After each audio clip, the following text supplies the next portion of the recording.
Le studio Mohamed Gaye alias DJ Mike vous souhaite fidèles chers téléspectateurs la bienvenue waxtu seen émission nag wala émission bi nga xam ne dañ ko jagleel tey jii lépp lu jëm ci wàllum tolluwaay wàllum yoon ndax xam ngeen ne yoon moom mooy li ko symboliser moom mooy balance boobu la ngeen gis bu jëngee ci genn wàll rek day fekk que ni am na ñoo xamante ni da leen di lor ci genn wàll loolu nag la nar a waxtaane tey jii xew-xewu jamono lu jëm ci wàllum yoon ci atum 2018 balaa ñu dugg ci atum 2019 ñu sànniwaat gët yi ci ginnaaw rek xool lépp lu jëm ci xew-xewu jamono xew-xewu wàllum yoon dañ ci ànd ak nag ki nga xamante ni mooy Mouhamed Diallo du côté de la régie ñu teewlee l'élément bi de soit ci plateau bi.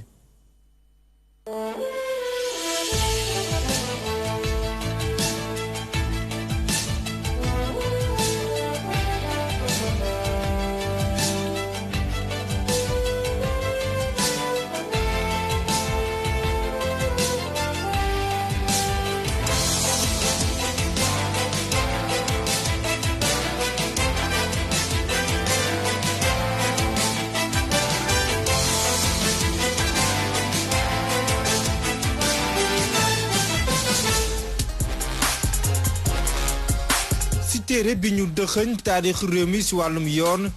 2018 du ci nekk xët waaye daf ci doon benn pàcc bu am solo lool fees dell naka li ëpp ci fanweer ak juróom-ñaari kaso yi am ci Sénégal te tamit jàngoro bi li ko sooke xam nañu ko téeméer boo jël juróom benn fukk yi ci ñi nga xam ne ñoo nekk ci kaso yi da leen tee ci anam nëgëndiku waaye pour saafara loolu am na ay pexe yuñ ci xalaat bokk na ci am yeneen xeetu daan bu wuteeg tëj kaso waaye tamit wàññi mandat de dépôt yi ak sax lam yi ni takkal ñi yoon teg loxo ngir bi leen soxlaa ñu mën a xam fi ñu nekk xalaat yooyu yëpp balee ci makaanu joriñ bi ñu dénk lépp lu jëm ci wàllum yoon. yoon ci wàllu boppam moom la cantaakoon yi ñu teg loxo ci atum 2012 ba léegi gannaaw bi ñu faatee ñaari doomu aadama sa Madinatul Salaam di sàkku ñoom am na ay xiifal yu bari yuñ doon def ngir ñu àtte leen waaye mel na ni dàkkal nañ ko bu nu sukkandikoo ci ki ñu dénk kaso bu Cees lu nu safaanoo lool moom leen gis ci mbirum Ngaaka Blindé rappeur bi moom bu jënaa am bàyyim ndëgëniku fi mu mujjee ci wàllum àtteem dinañ ko xam ci ñaar fukki fan ak juróom-ñaar ci weeru décembre bi ñu nekk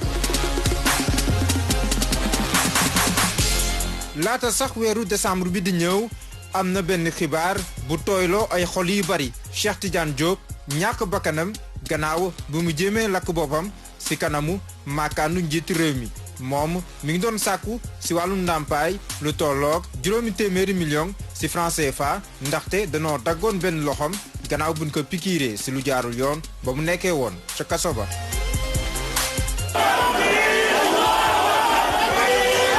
keneen ku nekkoon kaso génn fa xibaar bi wër adduna bi yëpp bésum ñaar fukk ak juróom-ñeent ci weeru juillet 2018 kenn dootu ko fàtte ci taarixu yoonu Sénégal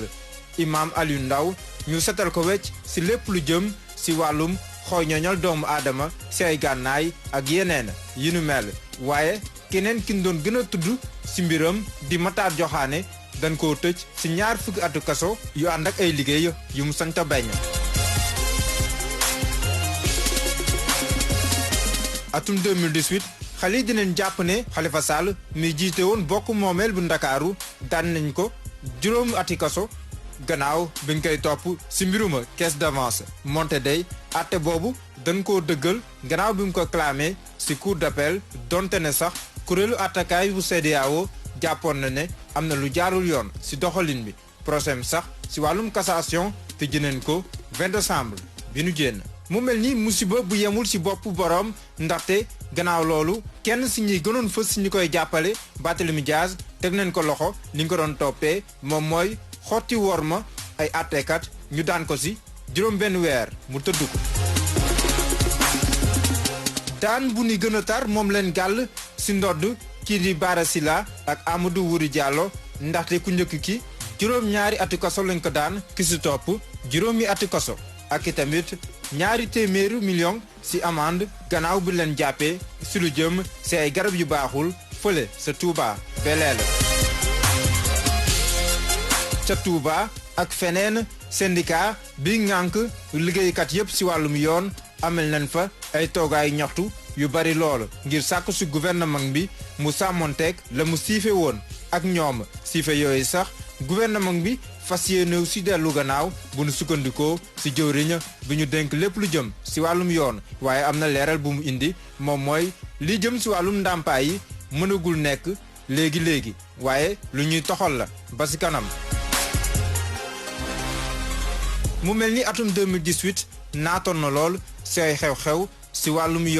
yoon mel ni luy seet yoonam saay su ne ngir askan wi yëpp mën a am dal boo xam ne moom la sukkandiku si wàll yëpp ak fànn yëpp si lay balee.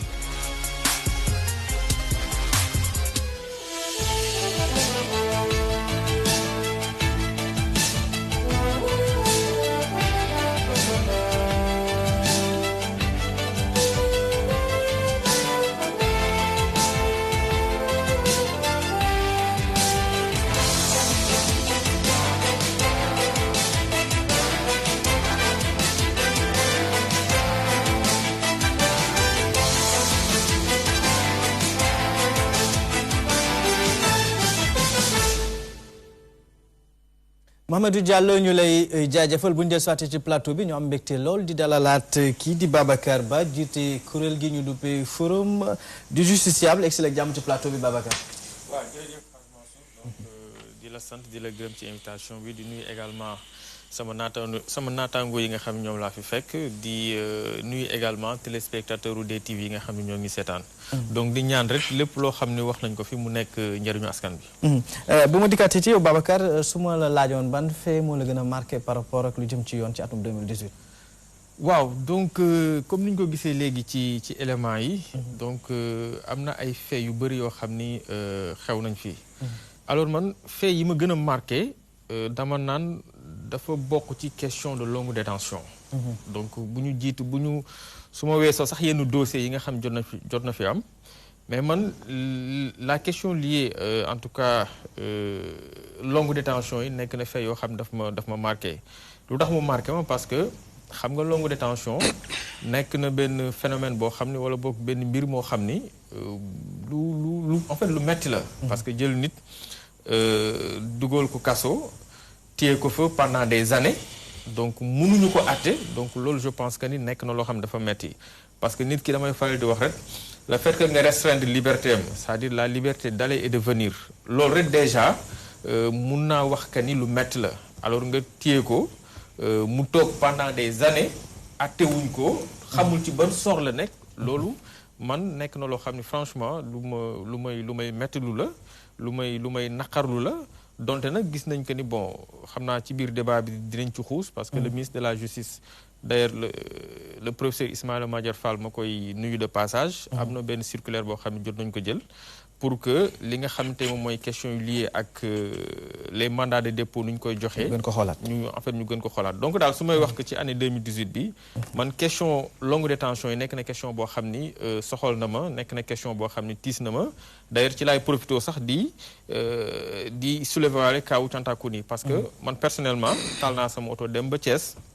bi ñu nekkee ci seen grève de la faim yi donc parce que ku nekk détention pendant 6 ans 7 ans te atte guñ la loolu aussi metti na donc dem naa fa mais malheureusement mujjuma leen gis parce que mais jot naa waxtaan ak ñi nga xam te ñoom ñooy seen kilifa donc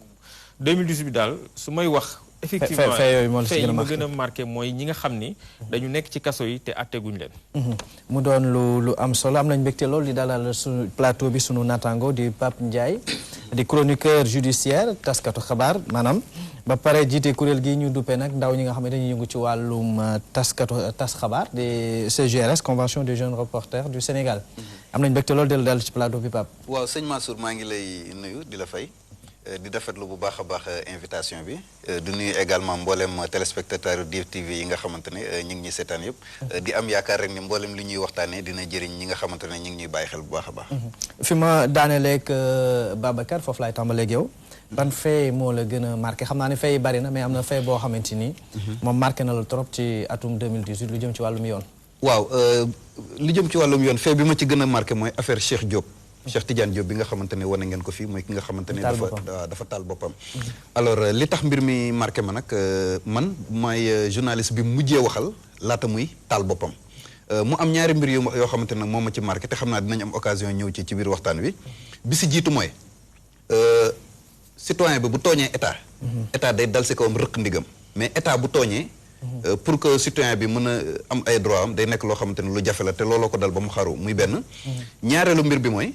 man mi nga xamante ne mooy journaliste bi mujjee waxal ba mu waxee ak man xamal ma ni dafa taal boppam nekk ci yoon bi j'avais alerté l'autorité mais autorité bi jëlul ay dispositions pour mu bañ a taal boppam kon en ce sens am na enquête bu ñu war a def pour situer toutes les responsabilités par rapport ak ñi ko waroon empêcher mu taal boppam te defuñu ko loolu moo tax ma ne boobu parmi tant d'autres bokk na ci yi nga xamante ne wax dëgg yàlla attiré nañ sama attention ci dossier judiciaire yi nga xam ne jàlloon nañ fa ci atum 2018 muy manquement yoo xamante peut-être dinañ au cours de l'émission dinañ ci dikkaat xoolaat situer les responsabilités yaakaar naa ni am na ñoo xamante ni ñoom lañ ko jagleel peut-être ñoom dinañ ci wéyal xool ko mais comme ñun ay taskatu xabaar lañ dañuy alerter ni lii nag xew na fi mun ñu def lu dul suñu liggéey ci wàllu woowu am nañ mbégte loolu di dalal ci plateau bi maître Babacar Ndoye moom nag consultant la juriste consultant ba pare day jàngale lépp lu jëm ci wàllum droit formateur en droit la excellent jàmm ci plateau bi maître Ndoye. donc bismillah rahmaan rahim Mansour maa ngi lay nuyoo di tamit nuyoo sama naatango yu fi nekk ñu war ci waxtaan si lépp loo xamante ne dafa jëm si wàllum yoon. profito également di nuyoo bépp Sénégalais ki nekk dañuy suivre ci émission bi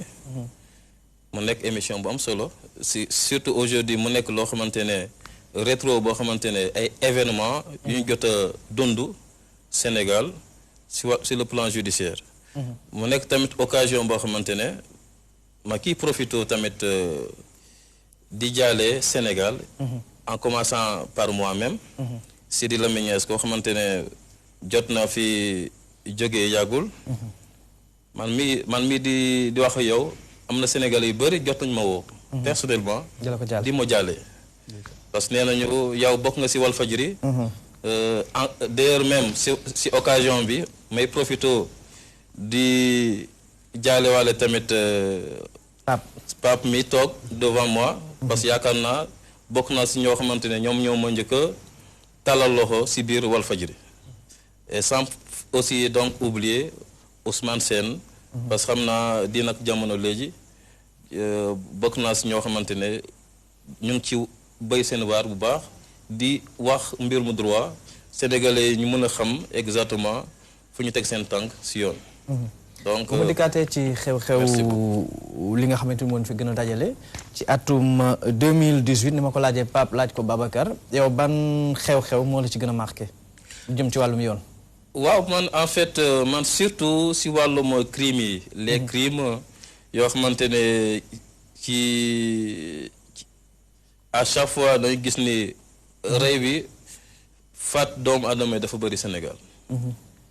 te da nga gis ni depuis la loi de 1965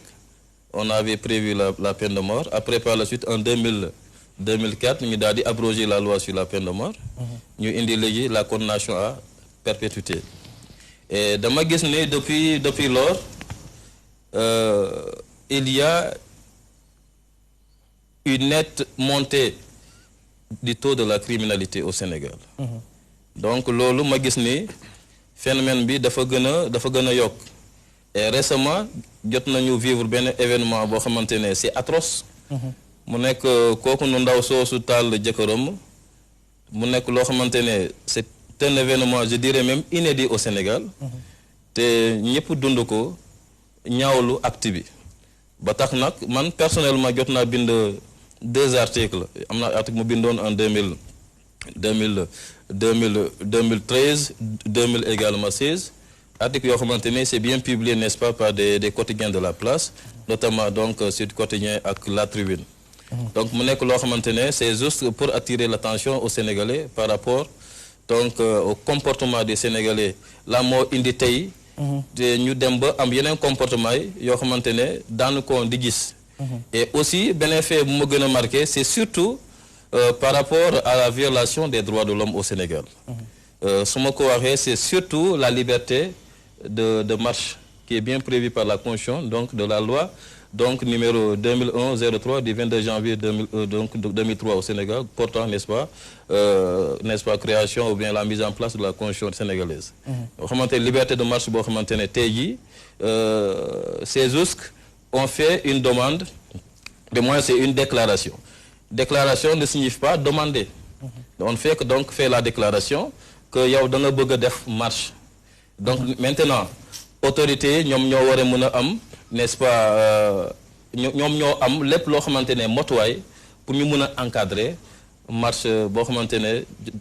population bi dañu ko initier. parce que xam nañu ay marche pacifique. parce que xam nañu marche bokk na ci wàllum liberté d'expression. ci wàllum avancée démocratique. gis naa am na ay demandes yoo xamante ne jot nañu koy fii di déposer ay déclarations qui sont des déclarations avortées. Pourquoi? Parce que l'autorité déconcentrée, pour ne pas dire donc le préfet ou le sous-préfet,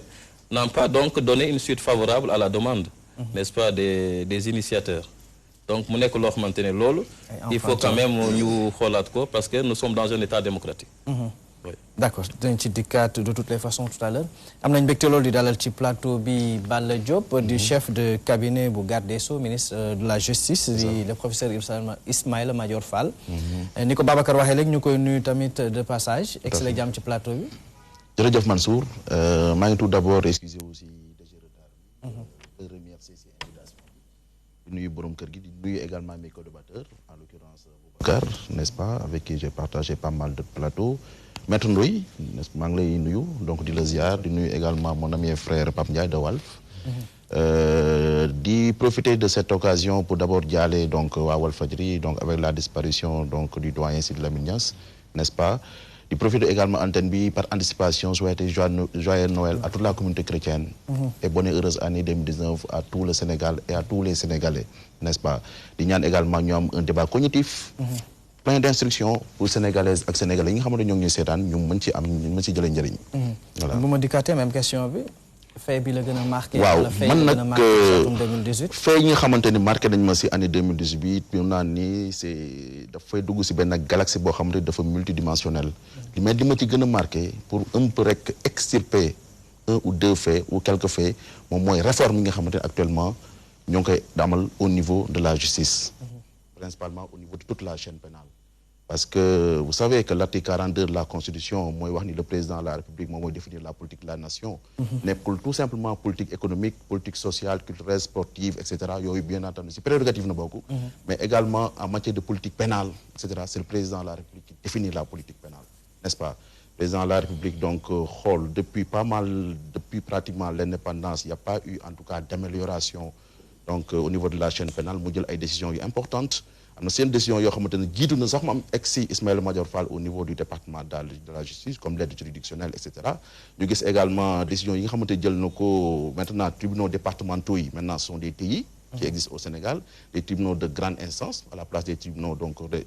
régionaux bi ci ëpp solo également tout à l'heure suñu am yi brossé na ko seen élément bi également brossé na ko mooy bu njëkk en matière de crime donc da doon dem assise nañ ko doon acté. Maintenant il y a les chambres criminelles et loolu lu ci président de la République jublu mooy pour accélérer les procédures pour que nit ñi nga xam ne ñoo ngi kaso ñu mën leen juger ne serait-ce que ñu xam fu ñu féete. D'ailleurs c'est la raison pour laquelle on l'a même tout à l'heure brossé au niveau donc de l'élément et élément de réponse bu may bëgg a apporter gis nañ kaaw Thiantacouni par exemple voilà xam nga Mbour a été érigé en TGI.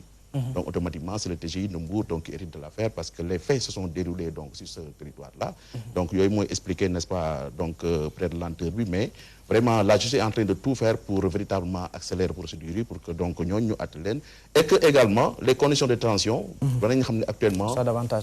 sont améliorées. Kaso neexul nag y a la promiscuité et cetera mais maintenant donc voilà la pension journalière est à quelque chose comme 1200 francs n'est-ce pas daf ko hausser de manière drastique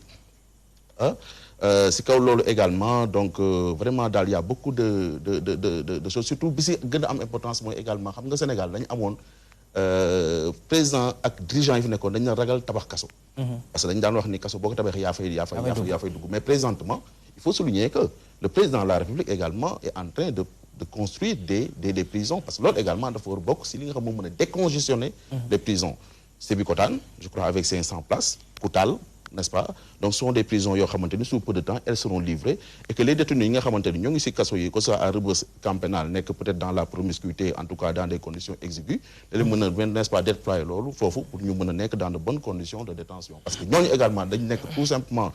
en marge avec la loi mais si ñun nañ bokk te kaso jombul kenn donc il faut qu'on pense à eux il faut qu'on essaie d'améliorer donc leurs conditions de vie n'est-ce pas c'est la loolu nag si le ministre de la Justice toog nekk chaque jour et le président de la République pour que les conditions donc soient améliorées donc ce sont les deux faits qui ont vraiment marqué ces années 2018 voilà le décor est bien campé Babacar su ma dikkaate ci yow ci élément bi Mohamed dafa wax lu am solo mu ne une justice qui est en train de se chercher bu ko waxee ça fait référence à quoi wala yow jàpp nga ni peut-être abus de langage la que ni yoon moom gis na yoonam ba pare. waaw xam nga man damay faral di wax ni. Sénégal am nañ en tout cas bokk nañ ci réew yi nga xam ni. nous avons de très bons juristes c'est-à-dire ñun amuñu problème mu texte. amuñu problème mu texte amuñu problème mu loi mais xëy na quelque part problème bi ñu am mooy problème mu application. texte yi ni mu waree donc loolu dama koy fay dox souvent parce que boo demee ci sous-région bi mun naa ni tey constitution yu bëri ñun suñuy constitutionnaliste ñoom ñoo ko bind texte yu bëri ñun suñuy juriste tey ñoom ñoo ko rédigé mais xëy na quelque part problème mu ni ñuy appliquer texte yi ni ko législateur bi bindee est-ce que noonu lañ koy appliquer en réalité donc je pense que ni problème bi foofu la nekk xam nga sànq maa ngi lay wax question wu longue détention yi foofu déjà boo jëlee li code de procédure pénale bi wax dafa leer déjà moo ngi naan la en matière de délit je pense que c'est l'article 127 bis moo ngi naan la en matière de délit la détention ne peut pas excéder 6 mois xam nga loolu la code bi wax législateur bi ñu bind ko mu leer mais en réalité boo ñëwee ci pratique bi da ngay gis que ni loolu nekkul ni moom la ñuy appliquer alors loolu nag bu ñu koy wax c'est pas parce que dañuy indexer tel ministre wala dañuy indexer tel régime loolu je pense que c'est un problème de système et même avant le professeur Ismaïla Madior Fall di ñëw loolu moo fi nekkoon donc loolu yàgg nañ ko dénoncer di ko wax avant même ñi fi nekk donc je pense que problème mu système la parce que comme ni ma ko waxee bu fekkente ne législateur dafa ni en matière de délit la détention ne peut pas excéder 6 mois mais dañuy gis que ni nit dañ koy topp pour délit mais détention bi ci boppam dafay dem ba day weesu 6 mois léeg-léeg détention bi dafay dem ba nekk ci ay ati at donc loolu aussi duñ ni ma xëy na yoon moom mooy en fait la justice le temps de la justice comme li ñuy wax pardon ma ni mooy li ñuy tooñee rek naan ñu le temps de la justice voilà mais pas celui des médias ou bien des citoyens lambda mais da ngay gis que ni même bu fekkente ni on est dans le temps de la justice da ngay gis que ni parfois on a des problèmes pour faire une bonne application des textes donc man je me dis que ni déjà c'est ça le problème il faudrait que ñun suñu jëm bopp ñu xam lan la ñu bëgg ne ok on a des textes qui sont là application bi lii la maintenant buñ ci àggee nañ ko appliquer ni nga xam ne tey noonu en fait noonu la ko yoon bëggee donc wax naa léegi kaawu comment dirais-je longue détention yi mais da ngay gis que ni sax parfois sànq xëy na peut-être après Pape moo ngi doon souligner même ci question ndàmpaay bi bon c'est vrai que léegi ñoo ngi naan ñu avec parce que dédommagement bi nit avec la loi de 2017 bu Cour suprême xam nga nit bu fekkente ni si la personne a bénéficié d'une décision de relax ou bien de non-lieu donc par la mise en place des commissions juridictionnelles léegi bon mën nañ ko jox li nga xam tey moom mooy ndàmpaay parce que bu fekkente ni yow tu as fait l'objet d'une longue détention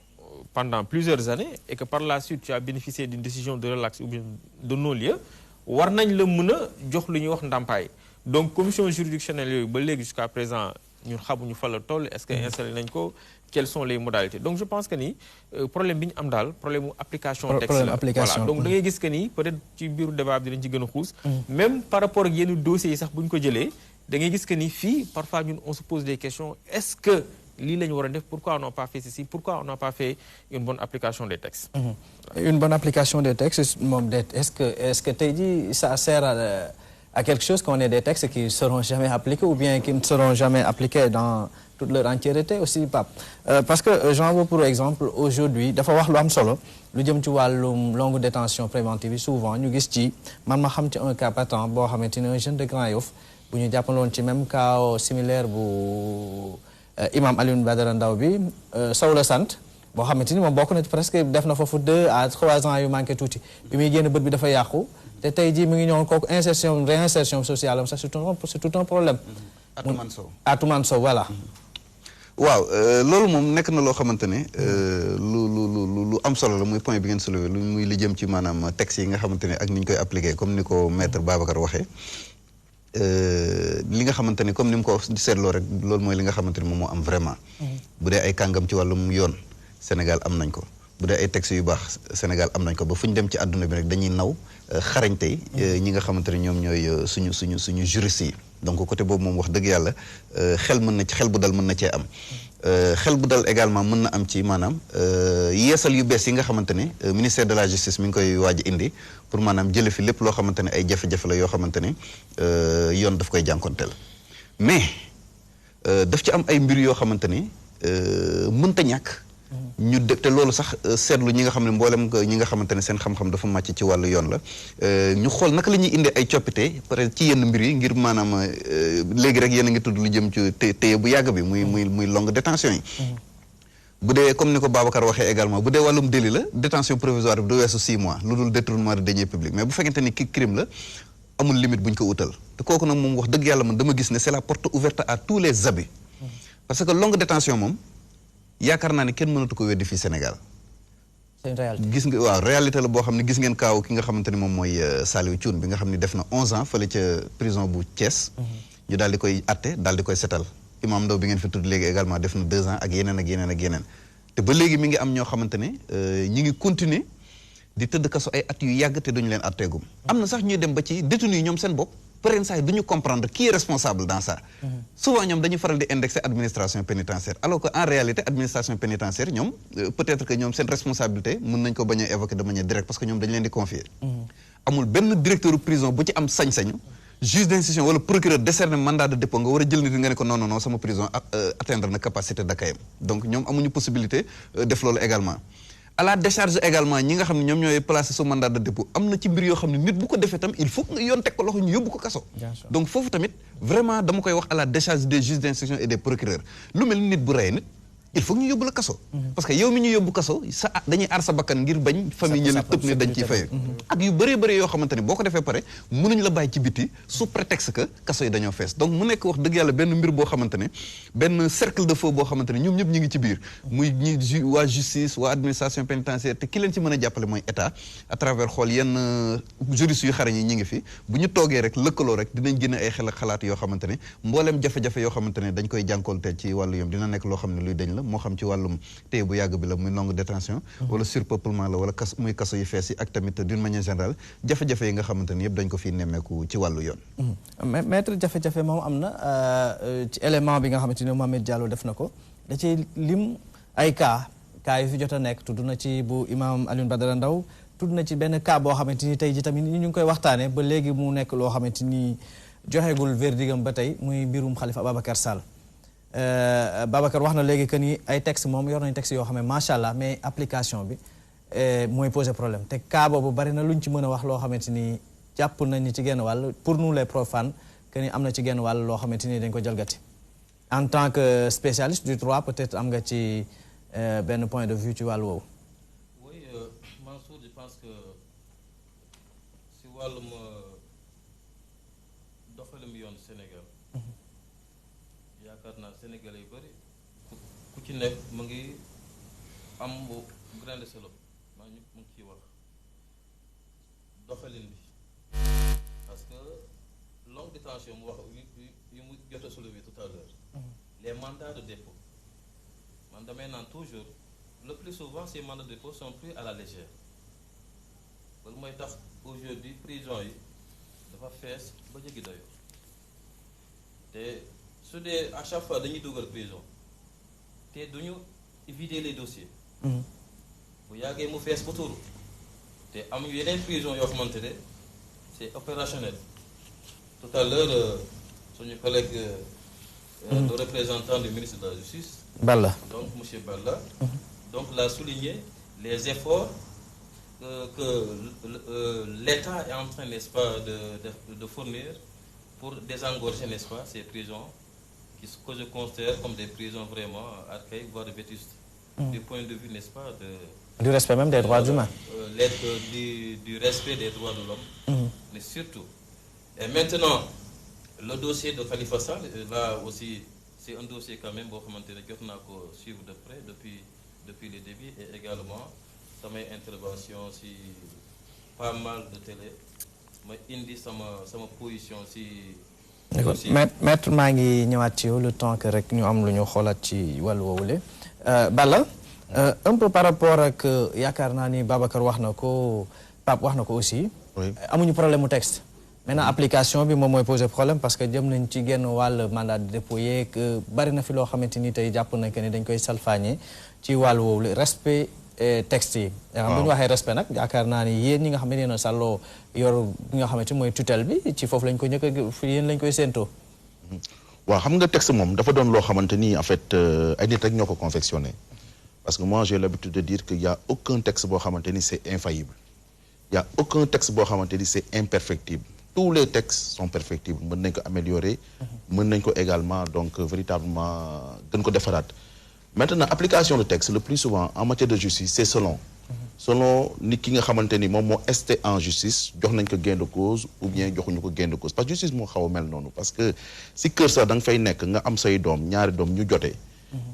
nga war a atte jox kii dëgg jox kële tort da ngay gis ni tout simplement toujours ki nga jox tort mën na ne voilà papa na mu tranché baaxul et cetera alors que yow en intime conviction li nga xamante moom la sa xel jox moom nga def par les juges également li nga xamante ni moom la leen texte yi jox moom lañuy appliquer mais au Sénégal malheureusement dañu war xam benn mbir gis nga la justice ne se résume pas tout simplement j'ai l'habitude de le dire elle se résume pas tout simplement aux procès pénaux Sénégal dañuy jël justice pratiquement booy xool yóbbu ko tout simplement au niveau des procès pénaux mais la justice c'est les procès administratifs la justice c'est les procès je dirais sociaux yi nga xamante ni enfin mooy la tribunal du travail et cetera mais chaque jour que Dieu fait il y a le tribunal du travail qui est là yoo xamante ni dafay rendre des décisions de justice par rapport ak ay contentieux yu am entre un employeur et son employé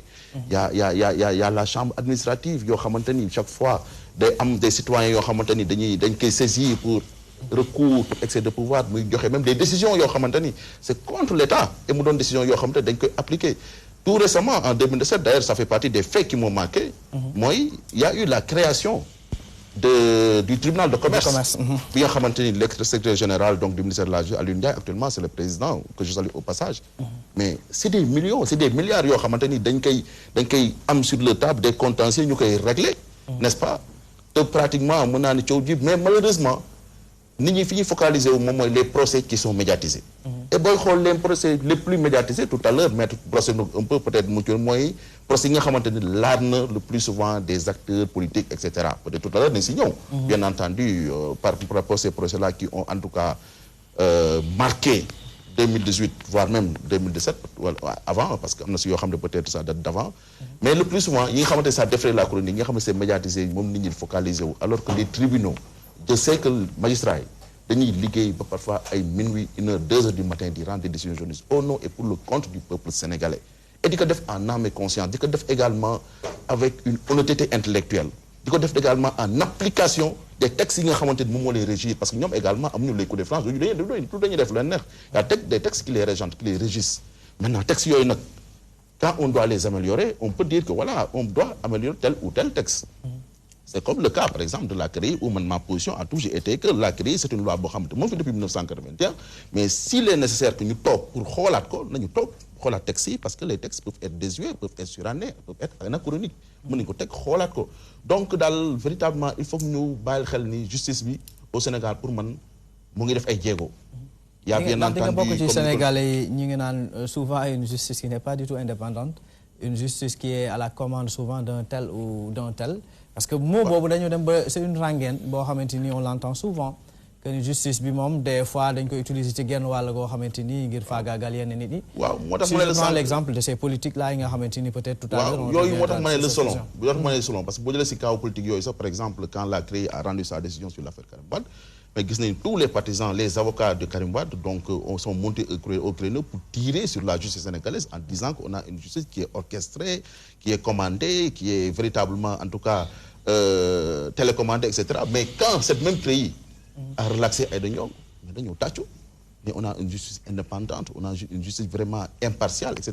moo ne c'est selon gars yi parfois dañuy xool bu leen décision bi arrangé ils disent que voilà on a une très bonne justice on a une justice qui marche mais quand la décision ne les arrange pas ils disent non la justice n'est pas indépendante elle n'est pas alors que loolu c'est pas bien je crois que les magistrats en tout cas tous les acteurs de l'appareil judiciaire dañ leen war a tirer chapeau jàppale leen parce que véritablement ce sont des gens qui travaillent au nom et pour le compte du peuple sénégalais et qui véritablement sont chevronnés et def liggéey bu mucc ayib maintenant conditions yi nag par la politique définie par le président ñu ngi xool ñu ngi koy améliorer comme ni ko sawaay waxee sànq au niveau des commissions juridictionnelles et cetera di ñaan yàlla également muy améliorer wu donc pour le bien de tout le peuple sénégalais. D'accord Babacar la justice ni ñu koy tàmmee di wax est rendue au nom du peuple et pour le compte du peuple aussi. Peuple boobu bari nañ lu ñu leen di wax way politique yi wala souvent yéen ñi nga xamante ni les spécialistes du droit wala les praticiens même du droit yi nga xamante ni dañuy jëkk ni bari na ci foo xamante ni sooxe na fa si je prends l'exemple parce que tamit looy wax il est bon que ñu am ci ay exemple le cas patent de Khalifa Ababacar Sall yaakaar naa ni que ni dégg nañ fi une décision boo xamante ni wala un arrêt bu jógee au niveau de la cour de la CEDEAO gis nañ fi mu mujjee ñu gis depuis le début que ni bari na ci loo xamante yow bokk nga ci ñi nga xam ne dañu alerté woon au tout début que ni bari na ci loo xamante ni dañ ko salfaañe ci wàllu woowu la. waaw xam nga Hadj Mansour. d'abord dama bëggoon wax sama xarit Balla. c'est-à-dire que parce que léegi moo ngi wax que ni bu ñuy justice nekkul rek les procès pénaux. c'est-à-dire tribunal du commerce donc ainsi de suite. mais bu fekkente ni tribunal du commerce supposons. moo ngi fonctionner normalement donc je pense que ni amul problème pour ñun ñu wax ci bu fekkente ni la justice administrative moo ngi fonctionner normalement donc kon gisuma ñun l'intérêt xam nga ñun ñu ci wax yéen da ngeen koy faral di wax yéen journalistes yi que le train qui arrive à l'heure en fait ne nous intéresse pas donc kon bu fekkente ni ce sont les procès pénaux qui posent problème donc il faut que ñu waxtaanee ko c'est-à-dire que Balla question bi ñuy waxtaanee tey bu ñuy wax la question de l'indépendance de la justice dafa dépasser le régime actuel c'est-à-dire c'est un problème de système qu'on est en train de débattre donc c'est pas parce que dañuy wax qu'on vise tel ministre ou bien on vise tel régime mais li fi am nii ça date de très longtemps donc ñun forum bi ñu koy créer le forum on l'a créé en 2010 donc depuis 2010 on est en train de dénoncer système bi ni muy doxee donc lu tel régime la ñuy indexé tey ñun ñëpp xam nañ que ni il y a une malaise profonde am na malaise parce que bu ñu demee tey ba même UMS accepter di def ay colloques pour ñuy accepter di débattre sur la question de l'indépendance de la justice donc effectivement il y a un problème il y a un problème tey bu ñu demee ba même le ministre de la justice dem effectivement ñoo ngi def ay jéego et on apprécie on applaudit franchement ñoo ngi def ay jéego dañ koy apprécier donc bu ñu demee tey ba le ministre de la justice accepter jël benn circulaire boo xam ni moo ngi inviter les chefs de parquet à ce que nañu revoir la manière dont les mandats de dépôt sont délivrés donc foofu effectivement kon dañuy accepter que ni il y a problème parce que bu fekkoonte ni tey mandat de dépôt yi ñoo ngi koy joxee ni ñu ko war a joxe kon je pense que ni le ministre de la justice du soxla muy jël circulaire di inviter ñi nga xam te ñoom ñooy les chefs de parquet pour que ñu xoolaat mandat de dépôt yi ni ñu koy délivrer parce que effectivement mandat de dépôt bi normalement dañ ko war a joxe de manière exceptionnelle mais gis nañ que ni pratiquement mandat de dépôt yi ni ñu koy joxe c'est presque systématique loolu mooy répercuté wu ba ci les questions de longue détention te même motivation boobu man mandat de dépôt yi dama koy faral di wax ni ñuy motiver les mandats de dépôt pour man c'est des motivations fourre-tout donc war nañ mun a xoolaat li nga xam te moom mooy motivation yi man sax dama gis plus loin parce que dem naa ba proposer ne mandat de dépôt bi c'est-à-dire si le procureur délivre un mandat de dépôt on doit donner la possibilité à l'inculpé d'attaquer le bien fondé de ce mandat de dépôt c'est-à-dire war nañ mën a permettre nit ki mu taxaw ni monsieur le procureur mandat de dépôt bi nga délivré man d'accord ma ci que nit ki ñu jox ko recours mu attaquer mandat de dépôt bi devant la chambre d'accusation en France c'est comme ça le juge il prend une ordonnance nit ki bu ci d'accordul mu attaquer le bien fondé de cette ordonnance là ñu dem devant la chambre d'accusation loolu dafay contribuer à ce que juge bi buy jël décision mu nekk décision boo xam ne dafay am ci lu mu fondé wu donc loolu dafay gën a ñoŋal li nga xam te moom mooy justice bi donc kon il faudrait que ñu accepter que ni am na ay efforts yoo xam ne war nañ ko mën a def pour que ñu gën a ñoŋal li nga xam te moom mooy la question liée à l'indépendance de la justice parce que wax naa ko léegi magistrat yi bu ñu UMS bu ñu demee ba def ay colloques dem def ay propositions par rapport ak réforme conseil supérieur de la magistrature def ay réformes ci li nga xamante moom mooy en fait les statuts du parquet def ay réformes ci li nga xamante moom mooy le principe de l'inamovibilité donc yooyu c'est des réalités qui sont là te donc je pense que et qui montrent qu'il y a un problème. Maintenant pour l'affaire Khalifa xam nga sans entrer dans le fond ñun déjà dañu yàggoon wax ci célérité bi rapidité bi ñun parce que tey le forum du justiciable ñun xàmmewuñ Khalifa Sall xàmmewuñ Balla xàmmewuñ Pape Ndiaye ñun c'est le justiciable qui nous intéresse parce que tey bu fekkente ni Khalifa dafa am problème ak yoon alors que mu amoon nit ñoo xam ne aussi seen dossier moo ngi toog di xaar ñu gis que ni dossier Khalifa moom lañu njëkk a traité que par rapport ak dossier yi ñun ça nous pose problème parce que tey si ma jox la cas bi gën a battant tey boo gisee mbirum Khalifa Sall ni Cour suprême gaawee ñu convoqué ko alors que boo demee au niveau de la Cour suprême il y a des centaines de pourvois qui attendent donc pourquoi ñun ñuy privilégier li nga xam te mooy dossier Khalifa Sall par rapport ak ñeneen ñi alors que boo demee suñu constitution ñoo ngi naa la ñun ñëpp ñoo yem ci kanamu yoon donc par rapport ak fait yooyu célérité bi rapidité bi donc loolu dafay dem ba dafay teeyloo xelu nit ñi parce que aussi justice du lenn lu dul perception gis nga perception dafa am solo ci ni nga xam tey moom la justice di doxee le citoyen lambda bu demee ba am benn perception gis que ni peut-être justice bi donte sax mun na bañ a am xam nga nit perception mun na nekk lu fondé comme mun na nekk loo xam ne fondéwul mais bu ñu demee ba ñun citoyen ñu commencé di douter ñu commencé ni ci justice bi ni muy doxee ça pose problème Balla moo ngi koy wax léegi ci affaire CREI bi xam nga donte sax CREI yi même bu ñu duggul ci fay ci en fait ci fond bi parce que bu ñu ne tey mbirum Karim Wade exemple laa lay jox que ni dañu jug pour def li ñuy wax la réduction des comptes dañuy jéem a sàmm li nga xam tey moom mooy alal ba képp koo xam da nga jël alal boo xam ne lewul ñu mën ko àttee ñu gis que ni procureur à l'époque dafa génnoon def benn point de presse ne dinañ topp lu toll ci 20 personnes ñu ne ok on applaudit d'accord nañu àttee mais ñu dem ba ci biir gis que ni procureur kenn rek la ci topp kenn rek la ci àttee mais yow Mansour mais su boobaa yow tu vas te poser des questions pour di nga ne yow pourquoi 19 personnes yi des lan moo tax procureur topp leen mais ci biir sax nga gis que ni ci 19 yooyu am na ci ñoo xam ni dañu transhumé seen dossier waxtuñu donc loolu mooy question yi nga xam ni ñun en tout cas le citoyen lambda question yi lay posé wu ci boppam lan moo tax justice bi sélective lan moo tax justice bi tëddewul njaaxaanaay lan moo tax mbirum Khalifa Sall bi ñuy lever immunité parlementaire am pourquoi lii ak lii ak lii donc ñun question yooyu la ñuy jéem a posé wu ñu jéem a xool naka la ñuy def ensemble pour que ñu mën a réformer li nga xam tey moom mooy wàllum justice même question yooyu yaakaar naa ni en tant que taskatu xabaar yaakaar naa ni une bonne partie ci fait yi nga xamante ni retracé nañ ko ci élément bi fekk na le tribunal ngay suivre loolu une justice sélective yàgg nañ koo dégg ci wàllu bu ma ñëwaatee rek ci par rapport ak cas bu Khalifa Babacar Sall Babacar wax na ko léegi précipitation parax boo xamante ni dañ ko ci gis yow en tant que yow déroulement procès bi yëpp fekk na ci ndax loolu gis nga ko ci yow waaw loolu moom gis nañ ko ci bu baax a baax précipitation bi moom lu am la ndaxte gis nga affaire Khalifa dossier Khalifa Sall cela fait plus de 10 ans ñuy fréquenter les cours et tribunaux di observer tous les procès yi fay mas a am mais traitement spécial la ñu jagleel affaire Khalifa Sall gis nga lu jëm ci en matière de affaire détournement c'est la première fois man ma gis justice di instruire une affaire de détournement de deniers publics en 1 an ñu boucler tout le dossier gis nañ fi l'affaire Modibo Diop Azer 2 ans lañ ko instruire gis nañ fi l'affaire des inspecteurs du trésor au moins jël na 1 an et demi mais kaaw Khalifa Sall moo ñëw ñu defal ko benn traitement spécial boo xam ne vraiment daf ñu jaaxal parce que bu ñu nee tamit dossier bi dañ ko politiser fait yu mel noonu moo tax ñu koy wax ay fait la yoo xamante ne daf fi nekk muy benn ñaareel bi gis nañu ne Babacar mi ngi koy wax léegi effectivement loolu lu am la c'est-à-dire accélération bi nga xam ne daf ci am te au même moment am na yeneen dossier di xaar xam nga moom mi ngi évoqué au niveau de la cour suprême mais man ba si tribunal correctionnel ak cour d'appel tribunal correctionnel bi mu condamné 30 mars génne décision am teguñ ci ñetti weer lañ ci te cour d'appel enrôlé dossier bi te au même moment am na yeneen dossiers yu nekk sur la table de la cour d'appel de Dakar affaire Bassirou Faye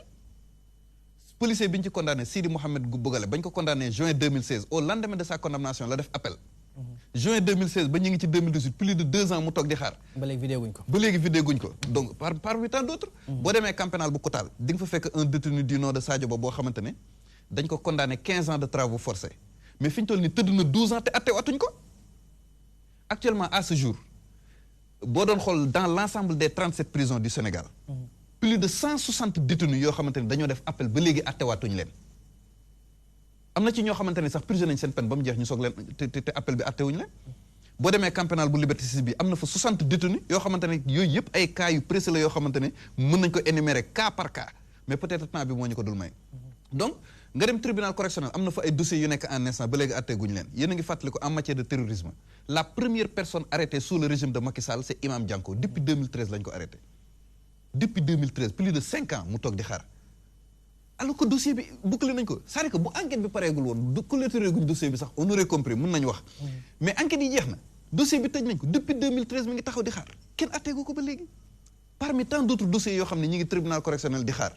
nga ñëw cour d'appel la fa nekk ci ay dossiers appel yu xaar kenn xamul ñaata dossier la mais bu Khalifa Sall bi ñëw na rek ñu accéléré ko xam nga loolu bu amee day tey xel te kenn mënul tere nit ñi ñu wax ne dañ ko politiser dossier bi pour écarter un opposant pour mu bañ a bokk ci candidature parce que yooyu yëpp ay fait la yoo xamante ne daf fi nekk di ko attesté te nañ ko nemmee ko dans l'affaire Khalifa Sall noonu nañ ko nemmee ko également dans d'autres cas yoo xamante ni vraiment traitement yi nga xamante ni moom la ñuy réserver dossiers yi day nekk loo xamante ne day tey xel ba ci li nga xamante ni moom mooy traque des biens mal acquis tey boo doon def bilan au CREI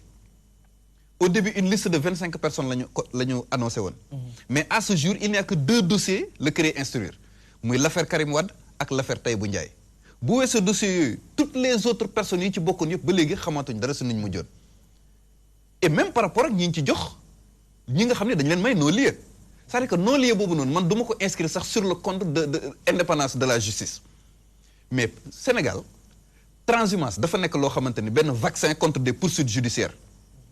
ñi accepter rallier le régime là rallier régime bi mais ñoom la ñu jox non-lieu c'est ce qui s'est passé Aïda Ndiongue benn cas la boo xam ne mën nañu ko ci tudd dañ ko ci doon topp CREI rallier na li nga xam ne moom mooy le régime may nañ ko non-lieu Abdoulaye Baldé c'est assez symptomatique d'un malaise bu ñu ci doon wax donc c'est clair parmi tant d'autres cas yu bëree bëri yoo xamante ni affaire Amadou Kane Diallo kaaw Bay Lawane ñu ci bëree bëri Awa Ndiaye ñeneen ak ñeneen ñu bëree bëri ñoo xam ne bu ñu accepter rallier rek ñu jox leen non-lieu là on peut parler d'indépendance de la justice y a un problème vraiment yooyu c'est-à-dire que yooyu de ay mbir la yoo xamante ni bu ay cas exemple yu précis yoo xam ne justiciable bi moom mënul comprendre luñ ko expliquer par rapport ak indépendance de la mënul comprendre le fait que boo accepter ànd ak ñii ñu teggi tuuma ñu doon teg ci kaw yëpp boo ko nangul ñu yóbbu la prison sang la ba nga vraiment parmi tant d'autres exemples yoo xam ne bu ñu ko doon lim suba ci heure bi fi la ñuy fekk dañu fi fekk maître bu ma dikkaate ci yow un peu par rapport on va faire une pierre deux coups indépendance de la justice au Sénégal ndax jàpp nga ni lu wér la benn ñaareel bi mooy ci mbirum Khalifa Ababacar Sall ndax jàpp nga ni ko Babacar waxee ak Pape léegi que ni am na parax ci mbir mi am na précipitation oui Mansour d'abord si wàllum indépendance bi c'est vrai parce que c'est très important gis nañu ni Sénégal appréciation la plupart c'est le plus souvent parce que on voit souvent donc c'est élevé souvent sur les médias comme ça et le mien interpellé souvent en tant que consultant en tant que formateur également des fois même mes étudiants me disent tiens mais monsieur ñun en fait on considère que di porter plainte en cas de litige par exemple vos droits sont bafoués di porter plainte devant la justice maanaam ngay yóbbu nit ki ci yoon le plus souvent dañu naan dañ ci jëlee dara loolu la moo ko waral parce que souvent on considère que yoon nu muy doxee dafa des on dit que là où il y a la société il y a le droit donc ce qui veut dire voilà et nit fu ñu nekk normalement fa am ay textes yoo xam ne ñoo war a tënk dund mi doomu aadama yi donc ce qui veut dire tey jii su amee jafe-jafe maanaam délit wala ay crimes yu demee noonu suñu yóbbee affaire bi ci yoon on doit appliquer la loi dans toute sa rigueur loolu constat bi am le plus souvent on le dit souvent on a une justice à 2 vitesses lan moo ko waral parce que ñu considère ni le plus souvent pour les personnes donc personnes célèbres notamment les autorités politiques le plus souvent manière bi nga leen traité ak un simple justiciable du bokk un citoyen lambda indépendance boobu noonu suñu demee ba l'union des magistrats sénégalais arrive à tenir pour ne pas dire organiser une conférence un colloque dont le thème porte sur l'indépendance de la justice au Sénégal donc ça veut tout dire. Il y a un problème. Donc ça traduit que il y a une insinuation que magistrat dañu bëgg wax foofu ñoom seen wàllu bopp am nañu problème pour ñu indépendant man yàgg naa ko wax nous am ñu problème ressources humaines macha allah Sénégal on a vraiment des ressources humaines compétentes de qualité mais nous avons un problème de système la manière dont notre système judiciaire a été établi problème bi foofu la nekk parce que dañu ko def en sorte que l'exécutif a toujours la même mise sur le pouvoir judiciaire même si ñu xoolee par exemple le procureur de la République donc moom mu ngi dépendre si ministre de la Justice le ministre de la Justice mu ngi dépendre si président de la République tu vois donc on a automatiquement l'exécutif qui a donc un pouvoir sur le judiciaire il mémise et le plus souvent même par rapport au procès Khalifa Sall là aussi le constat que j'ai eu à faire c'est par rapport à la précipitation qu'on a souligné tout à l'heure gis nañu ni le procureur bu mu ñëwee bu def comment dirais-je la conférence de presse mais j'ai l'impression c'est un procès avant le procès donc parce que c'est-à-dire un procès avant le procès quand je dis un procès avant le procès bu mu defee conférence de presse bi c'est comme si déjà donc il est en train de juger Khalifa Sall alors qu'on dit il y a le principe de la présomption d'innocence nit ki tant que jugé wuñu ko dañu koy considérer toujours comme quelqu'un qui est blanc comme neige jusqu'à ce que le juge donc retient les faits contre lui mais malheureusement dañoo constater que juge bi le procureur bu mu jëlee donc l'affaire en main non seulement les faits qui sont reprochés à Khalifa Sall c'est comme s'il est en train de le juger mais également il y a vraiment une célérité une accélération du dossier et maman yàgg naa ko wax en tant que représentant du ministère public que c'est son rôle aujourd'hui que mu ñëw buy wax ni lii de fond en comble je ne pense pas qu'est-ce que foofu problème war na fa mën a am oui on sait très bien que le procureur de la République est le représentant de la société maanaam su gisee ni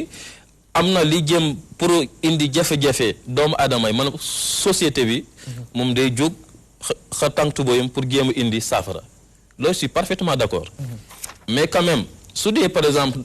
da nga dem ba tenir conférence de presse communication dafa war a am limite quelque part jusqu'à ce que le procès soit organisé et que ñu vide dossier bi en ce moment-là donc lors du procès le procureur on sait très bien dina ñëw bokk ci procès bi et durant l'audience il prendra la parole pour n'est-ce pas donc jouer de sa partie. ban exemple nga mën a jox pas tant par rapport ak précipitation boobu ngay wax ñuy wax ci procès Khalifa Babacar Sall ban ponk rek wala ban moment nga gis que ni fii am na loo xamante ni jaaruñu fi yoon accéléré nañ lu ñu warul accéléré ci yoon. oui soo xoolee non seulement parce que soo gisee kii bi nag la ti d'ailleurs suñu defee un rappel par rapport à l'affaire Khalifa Sall gis nañu ni moom l'IGE moom moo def benn donc évaluation n'est-ce pas c'est-à-dire si mairie de Dakar par rapport au fonctionnement ba finalement ñu daal di élaborer un rapport et le rapport quand même donc a indiqué que la manière dont fonctionne donc la mairie de Dakar concernant donc la caisse d'avance doit être n'est-ce pas revue. Et là on n'a pas demandé n'est-ce pas donc à ce qu'on poursuit ou bien poursuit donc le maire de Dakar par rapport donc à l'ouverture d'une enquête quelque chose comme ça c'est là on a vu quand même lorsque donc le rapport a été clos automatiquement dañoo gis ni dañoo déclencher donc la procédure la machine judiciaire loolu man damay considérer que loolu yëpp ay précipitation la pour n'est-ce pas donc mettre en mandat de dépôt n'est-ce pas sous mandat de dépôt donc un adversaire politique. Moi je le répète encore je suis juriste consultant et je ne fais que faire ce qu'on appelle une analyse des analyses objectives nekkuma fi kenn donc lu ma fi gis moom laa mën a n'est-ce pas expliquer et maintenant. li nga gis am na politisation ci genn wàll. en fait sur le plan judiciaire donc gis nañu ni donc on a respecté donc les normes mais par rapport à l'accélération du dossier même jusqu'à ce que donc on demande n'est-ce pas la levée n'est-ce pas de l'immunité parlementaire donc à Khalifa Sall la manière d'ailleurs même en certain moment on a entendu comment dirais-je mooy maire du moins le ministre l'ancien ministre de la justice à l'époque pour ne pas dire Maître Sidiki Kaba on a vu que dafa jotoon tenir benn discours di daan Khalifa Sall amuloon immunité parlementaire Bon, finalement, lorsque donc il a été démis de fonction et que le professeur Ismaël Madior, il y a quand même donc une demande par le procureur de la République, la levée de l'immunité parlementaire au niveau du Parlement. Donc, loolu yëpp mu nekk ay erreurs yoo xamante ne gis nañ loolu yëpp ay précipitation la pour que donc le maire de Dakar ñu daal di ko teg si yoon. D'ailleurs suñu waxee tamit si wàllum l'infraction mooy lu ñu toppee Khalifa Sall ñu ngi koy toppee donc si wàllu association de malfaiteurs, détournement de deniers publics, ainsi de suite. Mais charge yu diis la mais finalement on a retenu seulement donc l'escroquerie parce qu'on a considéré qu'il y a faux et usage de faux, n'est-ce pas, en écriture commerciale. Maanaam ay fausses factures yu ñu jot a defar loolu man personnellement dama jot a ñaawlu loolu si wàlluma, n'est-ce pas, donc du côté, n'est-ce pas, de la mairie. Parce que quand il y a un fonctionnement donc de la mairie, un fonctionnement boo xamante ne jotoon na fi am et puis ñu ki continue di fonctionner noonu, là je considère que suñu demee ba ñu naan dañuy dem si yoon nga dem di naan da ngay jéem a créer netto et facture loolu côté boobu moom lay imputer la faute. Mais l'État également fu may imputer la faute à l'État. Pourquoi depuis le début lorsque donc on est venu au pouvoir jotuñu indi ay règles yu bees yoo xamante ne moom mooy donc appliquer désormais l'ensemble, n'est-ce pas, des municipalités. Mais est-ce que c'est Khalifa Sall qui a confectionné les fausses factures? Je pense que foofu également il y a une précision à faire à ce niveau. C'est-à-dire que dans l'affaire Khalifa Sall bu fekkente ne am na une constante, c'est l'existence de fausses factures, 111 fausses factures. Loolu moom lu am la. Kenn sañu ko weddi. Mais est-ce que Khalifa Sall moo confectionné les fausses factures? Je ne crois pas parce que bu ngeen xoolee juge yi bi ñu leen di déclarer coupable parce que en première instance pratiquement délit yëpp dañ ko écarter retenir escroquerie portant sur des deniers publics bi ñu demeetee en appel ci lañ ko yokkal yeneen charge muy lu jëm ci faux yi, faux dans un document administratif ak yeneen.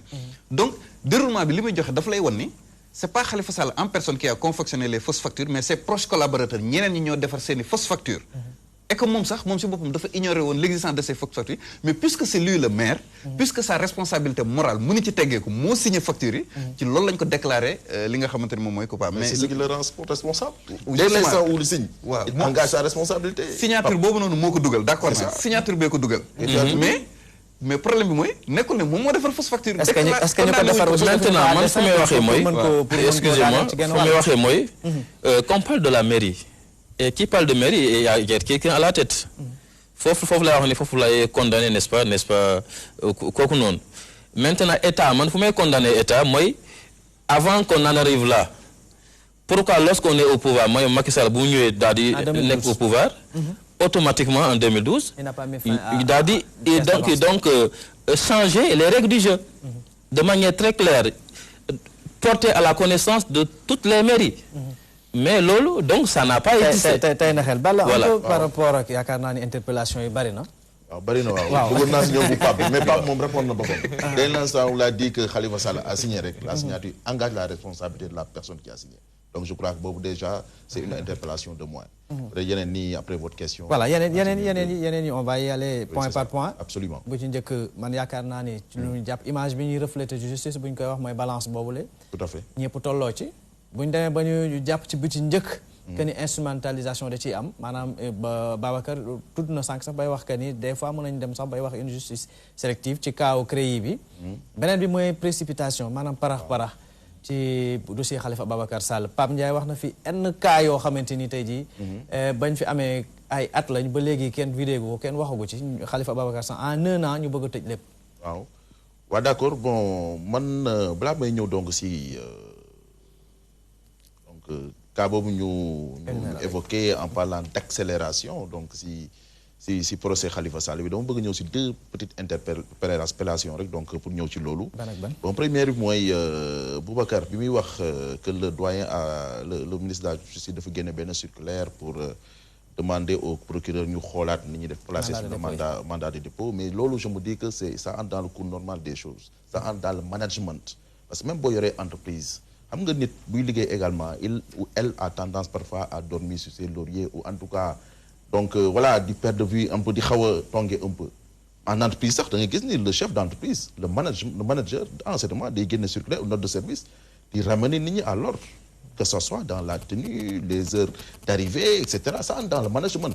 Donc, vous faites que, par exemple, le ministre, quel que soit le département, dans ton département, il y a quelque part où véritablement les gens ont tendance à dormir sur le loyer, ou bien en tout cas, il y a quelques failles. Mais dans le cadre du bon management, donc interpeller les, mettre la puce à l'oreille pour que véritablement nous relâchons Mirbi. Mais encore une fois, ce sont des textes qu'ils appliquent. Et tout à l'heure même, je interpellé parce que maître, donc en fait le président, le procureur dépend du ministre de la Justice, le ministre lui-même qui dépend du président de la République. En l'entame de mes propos, j'avais dit que l'article 42 de la Constitution, le président de la République, définir la politique de la nation, économique, etc.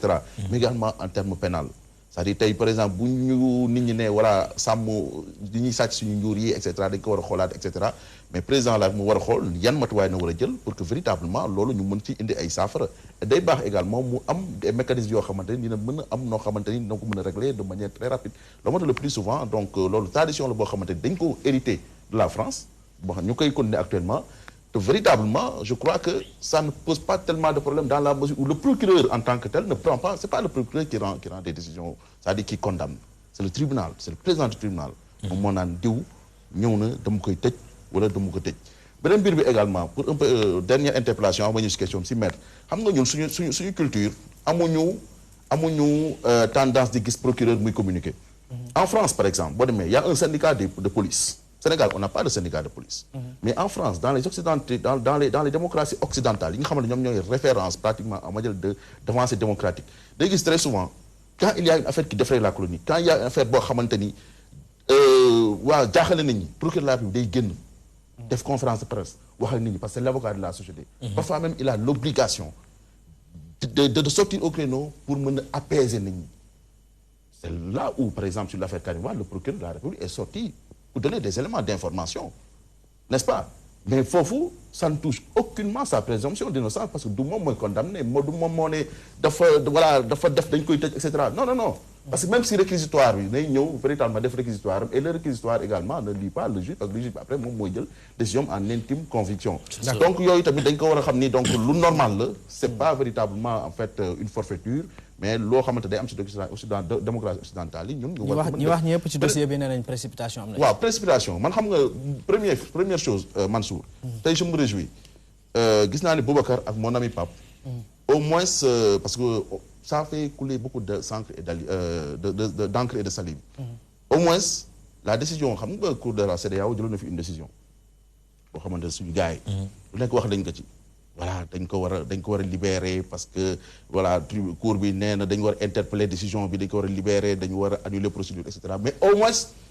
gis na ni waxatuñ ci moy que ñom la cour bi wax fi mu nek ni accepter nañ ni le cour n'a pas demandé à ce qu'on libère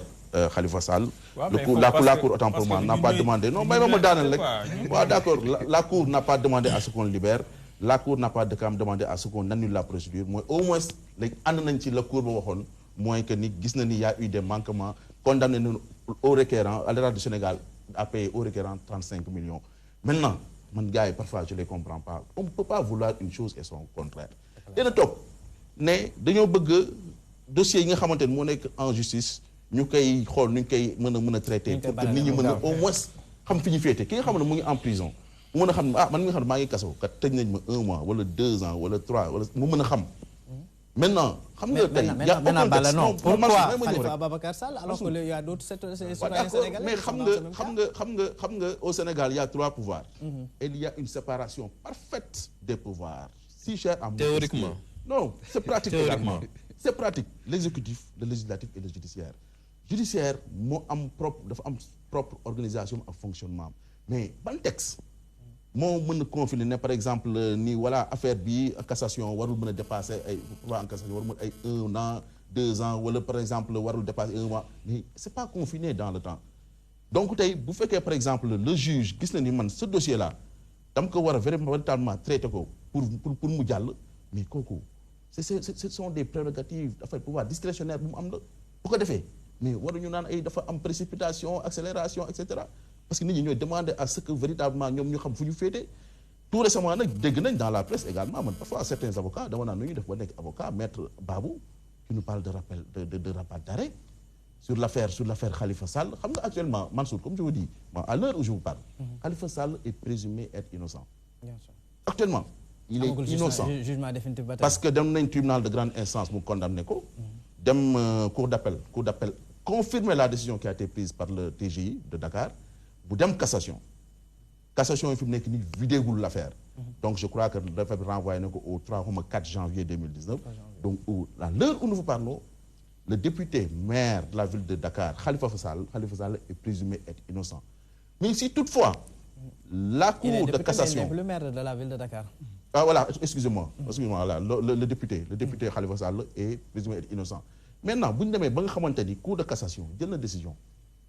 Mais par exemple, je confirme la décision prise par la cour d'appel. Moi, je crois qu'il faut faire l'autorité de la chose jugée. Et rabat d'arrêt, en tout cas, de mon vécu d'étudiant à la faculté de droit, je demande à Maître Babou de me dire quelle est, dans la loi organique portant organisation, dans la loi organique sur la Cour suprême, ou bien peut-être from du justiciable, bonne disposition, le rabat d'arrêt est suspensif. Caractère suspensif. Caractère suspensif, le rabat d'arrêt. Ou peut-être jurisprudence, le caractère d'arrêt est suspensif. C'est-à-dire, vous faites que la Cour de cassation, il y a une décision directe. Décision, ça. Est-ce que, en d'autres termes, automatiquement.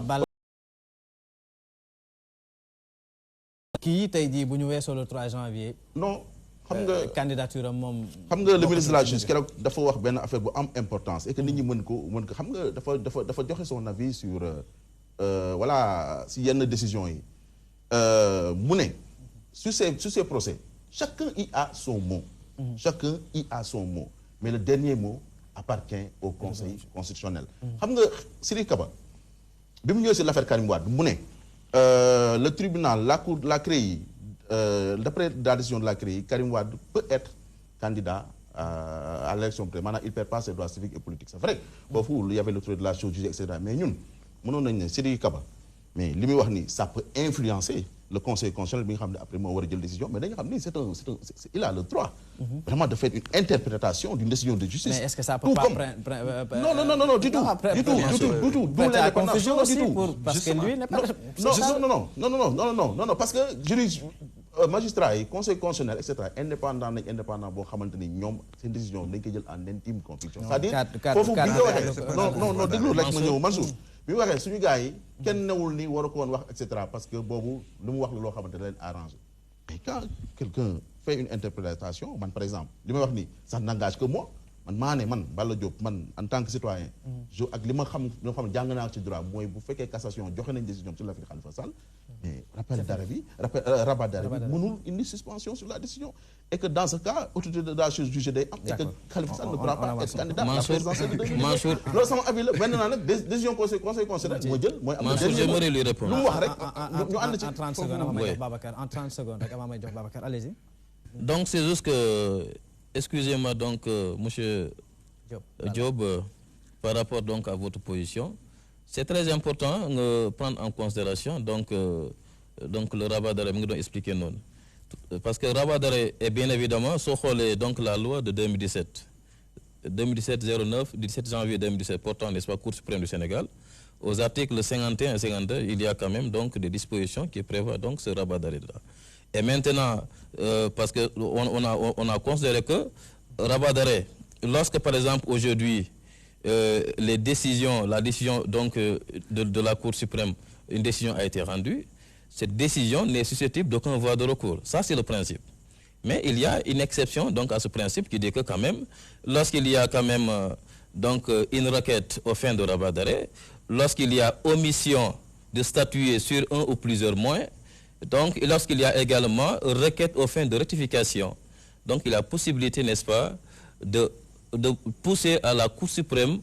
de revenir sur la même affaire donc pour revoir. Et maintenant le rabat d'arrêt dont vous mentionnez tout à l'heure, il faut préciser, c'est lorsque par exemple la Cour elle-même a eu à commettre une pure erreur de procédure qui lui est imputable et là on lui demande de se rétracter pour nga mun ci ñëwaat jëlaat ci décision. Et le fait que nga ñëwaat ci cour bi pour demander ko parce que am na élément boo xamante ne dañ ko omettre parce que peut-être dañ ko dugg verser ci dossier bi mais jot ñu ko donc examiner loolu su amee rek automatiquement c'est comme s'il y a c'est un autre pourvoi devant cette cour et en ce moment-là le pourvoi est toujours suspensif en matière pénale. Non le pourvoi nga wax de waxuma le rabat. Donc c'est une requête. C'est une requête. Dañoo wax rek man. C'est une requête. Parce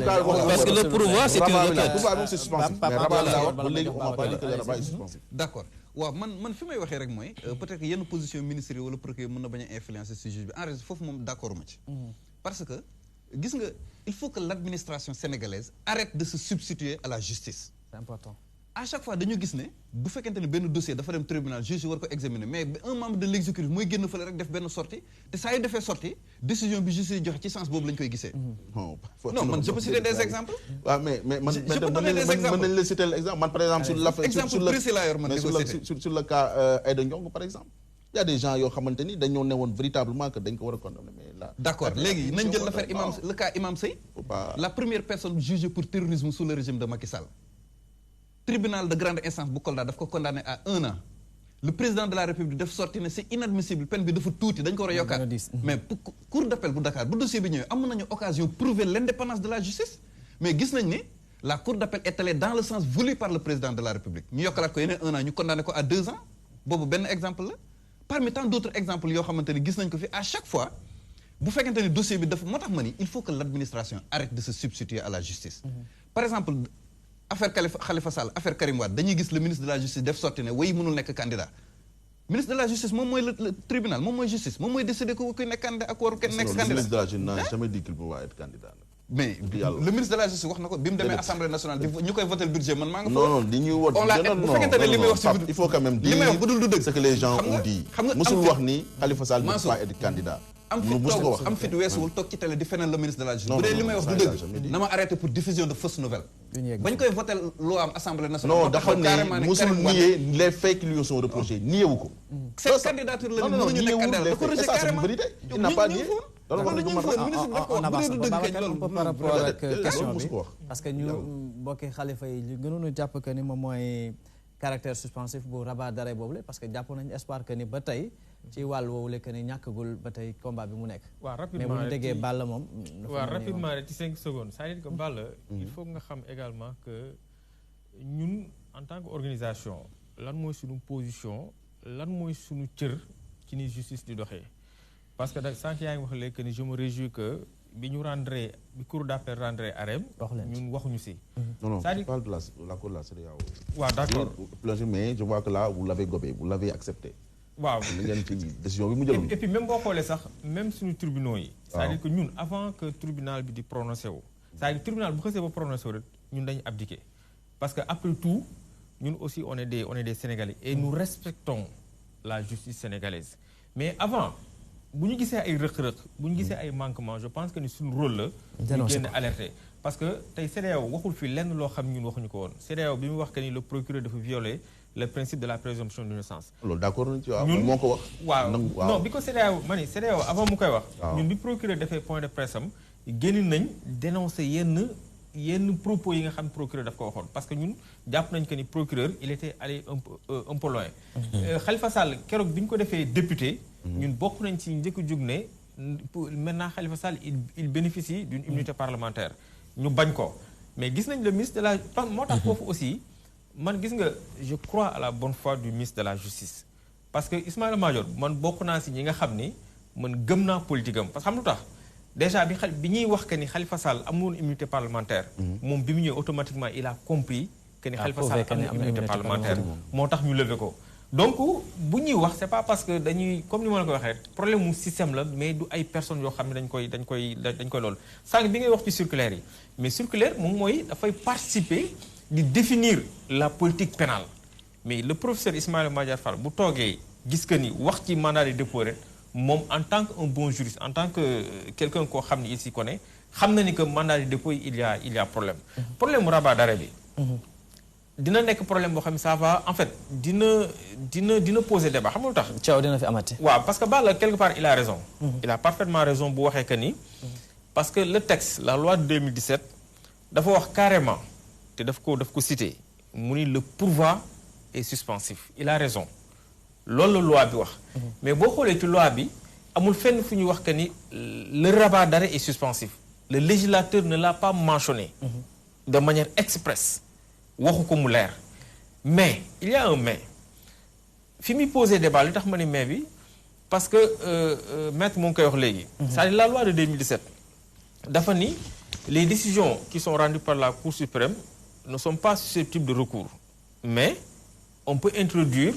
une requête de rabat d'arrêt c'est-à-dire que foofu le législateur buy wax rabat d'arrêt buy wax que ni donte décision yi nga xam ne Cour suprême ñoo ngi koy rendre mënuñu ko attaquer sauf en matière de rabat d'arrêt kon foofu moo ngi ubbi benn buntu le législateur est en train d'ouvrir une porte parce que il peut arriver que la décision bi nga xam ne tey Cour suprême daf ko rendre mu nekk décision boo xam ne dafa entachée d'une erreur que ce soit une erreur matérielle ou bien une erreur de procédure boo xam ne c'est une erreur entre guillemets qui est imputable à la Cour mën na nekk aussi benn moyen boo xam ne dañ ko fàtte mais li am solo mooy même bu fekkente ne législateur waxul que ni le rabat d'arrêt est suspensif que rabat d'arrêt bi dafay empêcher que décision bi nga xam ne Cour suprême daf ko rendre que mu am un caractère définitif mais donte au moment où le rabat d'arrêt bu fekkente ni dafa prospérer mën na impacter sur la décision maanaam en termes simples bu fekkente ni recours rabat d'arrêt bi dañ ko dugal et que rabat d'arrêt bi prospérer mu mën a permettre ñu réviser waat li nga xam te moom mooy décision bi kon foofu quelque part mën nañ jàpp ne le rabat d'arrêt est suspensif. Non, parce mais que là Boubacar vous êtes dans l'interprétation. Ça l'interprétation ne peut pas prendre le dessus sur l'écrit. waaw yow yaa ko wax carrément que ni. donc maintenant Balla quelle est l'utilité lan mooy importance su rabat d'arrêt bu fekkente ni rabat d'arrêt requête la boo xam ne dañuy permettre que cour bi ñu étudier waat décision bi que dañuy permettre cour bi ñu xoolaat est-ce qu'il y a une erreur matérielle ou bien une erreur de procédure kon lan mooy utilité rabat li nga xam tey moom mooy rabat d'arrêt donc foofu dafay am solo parce que xam lu tax tey supposons bu fekkente ni exemple laa lay jox Cour suprême dafa confirmer tey bu fekkoon ne dañ nekk ci état boo xam ni peine de mort dafa am Cour suprême confirmer ne effectivement kii dafa rey donc confirmer ni peine de mort bi nañ ko appliquer au moment où ñuy appliquer peine de mort bi nit ki dugal benn rabat d'arrêt bi prospéré effectivement cour bi ne effectivement li erreur la woon kat wax nga dëgg yow jox nañu la dëgg mais fekk nit ki ñu rey ko ba pare kon lan mooy utilité rabat d'arrêt boobu moo tax même bu fekkente ni le législateur n'a pas dit de manière textuelle que le rabat d'arrêt est suspensif comme ni mu ko waxee ci pourvoi bi quelque part mën nañ jàpp ni le rabat d'arrêt est suspensif parce que requête la boo xam ni dafay permettre cour bi mu étudier waat li nga xam ne mooy décision boo xam ne rendre nañ ko te bu fekkente ni rabat d'arrêt bi dafa prospérer maanaam cour bi dafa rétracter ne ñun de dañu juumoon fii kon décision boobu dañ koy xoolaat moo tax Pape mu mel ne coow li jeexagul waaw ci mbirum Khalifa Babacar justement waaw par rapport ak li nga xamante ni moom parce que ku wax li itam da ngay wax la ca des xam nga bu may insister naan il faut que l'administration arrête de se substituer à la justice c'est important dañoo gis ne yenn dossier bu nekkee ci loxo yoon da ngay gis ku bokk exécutif génn di joxe ay mel ni kuy jox juge ay orientation di joxoñ te à chaque fois bu ñu defee loolu nag da ngay gis ne décision bi ñuy joxe day dëppoo ak li nga xamante ñoom la waa exécutif waxee ay cas yu bëri mën nañ ko ci joxe dans l'affaire Khalifa Sall et Karim Wade parfois nga gis ku bokk exécutif taxaw ni mënuñ nekk candidat alors que justice moo war a décider loolu lu jëm ci candidat ku mën a nekk candidat ak ku nekk conseil constitutionnel moo ko mën a wax li maintenant comment se fait-il que conseil constitutionnel waxagul te moom moo war a yor kàddu gi war a décider kuy nekk candidat ak ku nekkul candidat un membre de l'exécutif ku nekk fële ça permet taxaw naan diw mënul nekk candidat ça pose problème muy benn deuxièmement c'est pas la première fois dans l'affaire Khalifa Sall ak Karim dafa yàgg am en fait yaa ngi fàttali ko dans l'affaire des élèves maîtres xam nga ministère de l'éducation nationale dañu considérer que dañu constater fraude mais fraude bu amee loolu duñu dem justice ñu justice régler ko mais le ministre en personne s'est permis régler ko alors que du moom moo ko war a def à la place de la justice c'est la raison pour laquelle ba ñu demee Cour suprême ba léegi waxul ni fraude am na de mais dafa casser arrêté bi ministre de l'éducation jëloon parce que justement fraude dafa nekk une infraction à la loi pénale il n'appartenait pas au ministère de l'éducation nationale moom ci boppam muy jël décision donc ni ñu ko nemmee ko foofu noonu lañu koy nemmee ko waatee ci affaire Karim Wade ak Khalifa Sall au moment où par exemple même affaire Karim Wade bi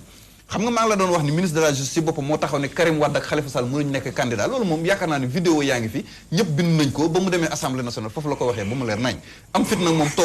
weesuwul toog ci télé di fenal ministre de la justice ak li la ci mën a fekk bu fekkente ne dafa taxaw wax loolu alors que cour suprême bi nga xam ne moom moo war a décider ci affaire Khalifa Sall en dernier ressort waxagul ça pose problème conseil constitutionnel également xam nga rejeté nañ l'inscription de Karim Wade sur les listes électorales. Mais l'inscription procédure par rapport ak inscription bi ak candidature bi conseil constitutionnel war a tranché mais ñaari mbir la yoo xamante ni yu bokkul la. mu mën ci dolli tamit ne beneen mbir parce que ku wax li da ngay wax li ci des affaire Karim Wade affaire Khalifa Sall dañu am ay similitudes ba nga xam ne parfois pour nga détacher booy def lecture pour nga détacher ñaari dossiers yi. day nekk loo xamante ne lu jafe la. Les membres de l'exécutif qui prétendent que aussi bien Khalifa Sall que Karim Wade mënuñ nekk candidat man day tee sama xel ci kaw bu dee kaaw Khalifa Sall jugement bi c'est pas encore définitif ba léegi fi ñu toll ni Khalifa Sall est innocent jusqu'à ce que mu am une décision définitive boo xamante ne moom mooy consacrer que innocent wul donc foofu noonu ba tey jii fi may waxee gi amul lenn loo xamante ne mën na koo tere mu nekk candidat boo ñëwee ci kaaw Karim Wade bi nga xam ni le ministre taxaw na ni mënul nekk candidat fi ñu ko teg mooy article L131 code électoral bi nga xam ne day wax ne bu ñu la condamné à 5 ans xaw ma lan mënoo nekk candidat. L31. waaw disposition boobu noonu dafa lim délit yi nga xam ne bu ñu la ci condamné mënoo nekk candidat mais délit boobu enrichissement illicite bokk ci. léegi nag nañu wax au nom de quoi la ñuy prétendre que Karim Wade mënul nekk candidat. man loolu laa bëgg ñu leeral. dañuy interpréter maître interprétation yi bari na ci de. oui c'est vrai man affaire Karim Wade bi su ma ñëwee si loi de 2017 sur le code électoral article 31 bu mu jot évoqué article boo jot na ci wax affaire détournement de deniers publics tout ça je pense que enrichissement illicite en fait c'est une variété dans la terminologie il faut le dire quand je parle de variété dans la terminologie enrichissement illicite ak détournement de deniers publics je pense que c'est la même chose il y a aucune différence. non bokkuñ de parce que article L31 bi waxul ba léegi lu jëm ci enrichissement illicite bu ñu bokkoon ñoo bokk tribunaux yi leen di. non fu ma ko waxee. détournement tribunal correctionnel moo koy atte enrichissement illicite créé moo koy atte. article bi mu wax autre. peut-être xam nga foofu. en fait c'est vrai que cité wul enrichissement illicite. nommément mais am na nommément autre. waaw fourre-tout quoi benn genre fourre-tout bu ko waxee rek c'est-à-dire moom foofu. non laissez-moi terminer. loolu fourre-tout la lu la nekk ñambaas ci biir. allez-y laissez-moi terminer. on est à moins de 2 minutes. donc loolu noonu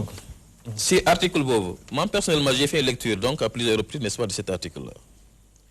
Détournement de deniers publics, moi je ne peux pas dissocier de détournement et enrichissement illicite. Évidemment, quand on détourne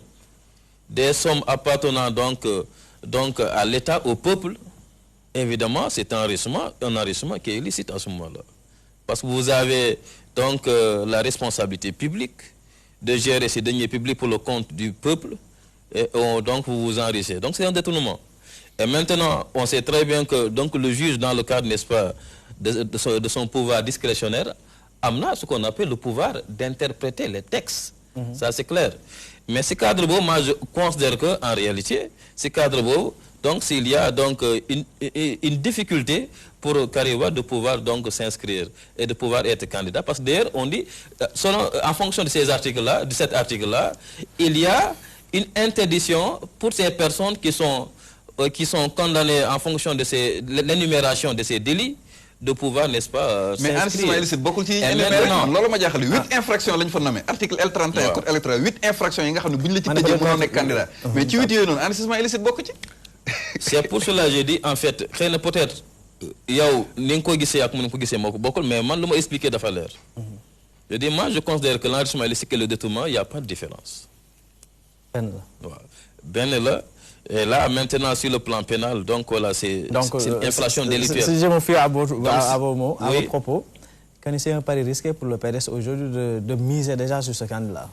En tout cas, je tiens à le préciser, je ne suis pas là pour le pouvoir en place, ni pour l'opposition. C'est une appréciation qui est vraiment objective, et en faisant une lecture de la loi. Allez-y. Donc, ce cadre bob non, man jamais de décision de moins appréciation pour ma def, d'ailleurs, c'est pas la première fois. Donc, là, non, je considère qu'il y a une difficulté pour, n'est-ce pas, le PDS, si le PDS, de faire coûte que coûte, que Karim Wade c'est un candidat, pour prospérer. C'est une difficulté parce que donc l'article 31 donc parce que aujourd'hui quand on nous interdit de s'inscrire madame nous interdit la nga inscrire c'est liste électorale parce que pour être candidat il faut d'abord être électeur. Donc lolu puisque article bobu d'accord interdit pour mu inscrire là jafe-jafe boobu mooy tax mun nekk problème. Balla, allez-y. On est à... waaw bon moi je crois que sur l'affaire Karim Wade franchement Pape, il faut pas essayer de réinventer la roue. Moi je crois que les dés sont déjà jetés. Xam nga bon foofu déjà d'accord nga ni il y a l'autorité de la chose jugée et que présentement en tout cas dem na fu nekk. Il y a une décision du comité des Nations Unies pour les droits de l'homme. Non, ça c'est un avis. Ça c'est un avis, c'est des recommandations, c'est pas une décision. Recommandation pour nee ne dafa xam ni procédure bi dafa am. dafa am voilà dafa am lu ko biaisé. moom tax man. léegi lan la recommandé ñu def. recommandé à ce que ñu xoolaat CREI li muy doxee. non si c'est ça mécanisme bi nga xamante ne moom dafa ne réouverture du dossier ñu tëjiwaat dossier bi càmbaraat ko. non mais allez-y waxul lu xoolaat c'est-à-dire CREI ni muy doxee nañ gis ni véritablement avec le renversement de la charge de la preuve il y a problème man d'accord naa ci. actori incombi probation la charge de la preuve appartient au demandeur man d'accord naa ci loolu moo tax ma ne CREI daf leen a jox dafa war a xool délai de ñaata 180 jours délai de 6 mois waaw 6 mois waaw te ñu ngi si génn ngi si donc pour dire que l'État est en train de respecter les directives ak nu mu tëddi les conventions ak traités yi nga xam ne si yéen ko maintenant pour l'affaire Karim Wade mais article L31 bi c'est-à-dire tout à l'heure peut-être Boubacar sax soulevé na ko c'est un peu long. léegi ne doit pas être limal délit mu fa wax bu ñu la fa condamné ne doit pas être inscrit sur la liste électorale. liste électorale non déglu ma rek ma liiral la ko ñiy dégg tubaab véritablement dañu xam ne doit pas être inscrit sur les listes électorales les individus condamnés pour crime ceux condamnés à une peine d'emprisonnement sans sursis ou à une peine d'emprisonnement avec sursis d'une durée supérieure à 1 mois assortie ou non d'une amende pour l'un des délits suivants. Vol, escroquerie, abus de confiance, trafic de stupéfiants, détournement et soustraction commis par les agents publics, corruption et trafic d'influence, contrefaçon et en général l'un des délits passibles d'une peine supérieure de 5 ans d'emprisonnement. léegi ana enregistrement illicite. 5 ans mais léegi fan 5 ans d'emprisonnement ka bu Khalifa bu Karim Wade. man de 5 ans d'emprisonnement yi 5 ans d'emprisonnement léegi da nga koy dindi si. avocat yi dama leen di faral di dégg non avocat yi dama leen di dégg ñu ne. le droit pénal est d'interprétation stricte maanaam lu loi bi waxul mënoo ko wax. lii on n'a même pas besoin d'être un juriste pour le comprendre lii on a juste besoin de comprendre le français pour comprendre ko donc lii dafa leer nañu maintenant dafa am beneen mbir boo xam dafa si ñëw da mooy également dans les pièces yi nga xamante ni le candidat war na ko proposer war na ko en tout cas fournir au niveau du greffe du conseil constitutionnel la photocopie de la carte d'électeur da ci war a bokk mais il est mentionné sur le verso de sa carte d'identité que n'est pas inscrit sur les listes électorales. Il n'est pas électeur. Mais quelqu'un qui n'est pas électeur ne peut pas être éligible. Il ne peut pas être candidat à la présidentielle. Vous savez que l'affaire Bob non, PDS, xam nañ ko depuis très longtemps, mais seulement ñu si bëri amuñu courage politique. mooy cas wu ñoom Madické Niang à la dernière minute dañuy génn ne voilà ñun dañuy dem pour nekk parce que xam ne ñoom y a un suicide collectif boo xamante ni moo fay actuellement. Maintenant nag pour l'affaire Khalifa Sall comme j'ai dit, Khalifa Sall actuellement il est présumé être innocent. Maintenant, bés bu conseil cour de cassation le 3 janvier prochain, il y a une décision allant dans le sens de confirmer la décision prise par la cour d'appel, mais dans ce cas-là, Khalifa Sall non plus ne peut pas être candidat à la présidentielle de 2019. Et mais am na lu mu war benn précision bu waroon def ku inscrire mënoo nekk candidat kii mais il faut foofu waroon na préciser que ñoom ñoo changé loi bi parce que de tout le temps pour élection présidentielle soxlawul woon ngay inscrire sur les listes électorales ñoom ñoo ñëw changé loi bi def loolu nga xamante def loolu obligation pour que nga mën a nekk candidat donc léegi il faut savoir aussi quand une loi est promulguée donc publiée au journal officiel elle doit faire l'objet d'application là aussi je pense que côté boobu moom on n'a pas parce que on a des représentants du peuple voilà temps bi moo jeex on a des représentants du peuple en 30 secondes li may terminer rek mooy bon c'est vrai que parce que émission dafa am solo da nga def rétro ci 2018. moom koy daa waroon yokk yeneen 30 donc waaw gudd na trop mu am loo xam ni peut-être dund nañ ko ci 2018 bi. donc ñuy ñaan yàlla ñu bañ ko dund ci 2019. c'est-à-dire que te loolu li koy waral mooy ñu fexe gën a def ay jéego gën a rendre effective li nga xam tey moom mooy réforme. et ci loolu également damay profiter rek di interpeller ki nga xam ni. moom mooy le garde des Sceaux le ministre de la justice et encore une fois de plus ma waxaat ko man jàpp naa ni am na yéene pour indi ay réformes yu bëri ci li nga xam te moom la justice di doxee donc ma ciy profité di ko interpeller di ko wax ni ko bu ñu mënoon gaaw li nga xam déjà mooy réforme yi nga xam tey UMS jot nañ ko def parce que xam nga UMS ñoom c'est les praticiens du droit ñun ñi dafa neex nii rek ñuy wax mais ñi nga xam te ñoom ñoo nekk ci biir nekk ci secteur bi bu ñu demee ba lëlu def colloque experts yi wax ñu def ay réformes. donc je pense que ni loolu war na nekk réforme yoo xam ne war nañ ko gaaw appliquer mais également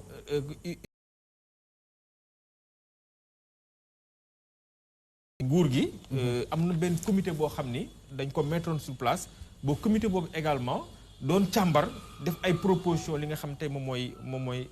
naka la ñuy def ba gën a ñoŋal li nga xam te moom mooy justice bi donc loolu aussi nañ ko jël ñu jéem ko appliquer donc parce que ma ciy profité rek di wax que ni déjà xam naa fii ak semaine prochaine dina am benn plateforme boo xam ni déjà dinañ ko mettre sur place pour que ñu xool naka la ñuy accompagner justice bi ba réforme yooyu ñu mën ko. D'accord, merci beaucoup. En 30 secondes. waaw man li ma doon wax mooy dañu seetlu ne à chaque fois ministre de la justice bu ñëw rek ak politique pénale bi muy indaale. Aminata Touré bi muy njëkk nekk ministre de la justice moom wàllum traque des biens mal acquis moo gënoon fës ci li nga xam ne moom mooy politique am.